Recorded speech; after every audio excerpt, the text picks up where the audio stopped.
नमस्कार. आता नंदिनीने जीवाला प्रश्न विचारलेला असतो की तुम्हाला माझ्यापासून डिवोर्स हवाय काय? बोला जीवा बोला. पण तेवढ्यात मालिनी जीवा आणि नंदिनीला हक्का म्हणून बोलवते, कारण काव्या कुठे गेली असते माहीत नसते.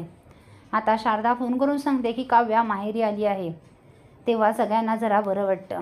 पण मालिनीला काव्याचा खूप राग आलेला असतो. मालिनी काव्याला म्हणते, काव्या अगं तुला काही कळतं की नाही? पार्थ तू कुठे भेटत नाहीस म्हणून वणावणा किती कुठे फिरत होता तुझ्यासाठी.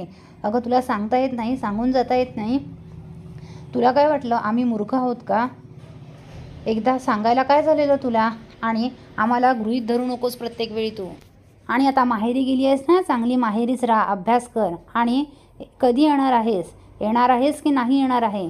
आता मात्र काव्याला धक्काच बसतो.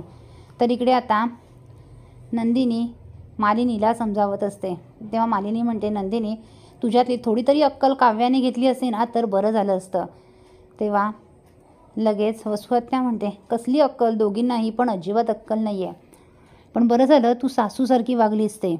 अगं या दोघींना असंच सासूसारखं वागव, नाहीतर सासू म्हणून त्यांच्याशी वाग, नाहीतर ह्या डोक्यावर चढतील. मालिनी एक दिवस तुझ्या ह्या दोघीही बहिणी तशाच आहेत. एक तर न सांगता गेली, घरची मोठी सून आहे ना, अशी वागते का सांग तू? आता घरच्यांना किती त्रास सहन करावा लागतोय तिच्यामुळे. काय गं नंदिनी, तुझ्या बहिणीला अजिबात अक्कल नाही आहे. नंदिनी काहीच न बोलता रूममध्ये निघून जाते. आता रात्री जीवा हा सारखा विचार करत असतो की काय करू मी? काव्या अशी अचानक घर सोडून गेली, ती माझ्यामुळेच. आता मी काय करू? आणि तेवढ्यात आता तिथे नंदिनी येते. नंदिनी उशी आणि चादर घेऊन निघालेली असते. तेव्हा जीवा म्हणतो, एक मिनिट नंदिनी, कुठे झालीस? तेव्हा नंदिनी म्हणते, मी चालली हॉलमध्ये झोपायला. माझी इथे काय गरज आहे? तुम्हाला माझी काहीच गरज नाही आहे. कारण जोपर्यंत तुम्ही माझ्या प्रश्नाचं उत्तर देत नाही तोपर्यंत मी काहीही तुमचं ऐकणार नाही. सांगा ना, तुम्हाला हवा आहे का माझ्यापासून डिवोर्स?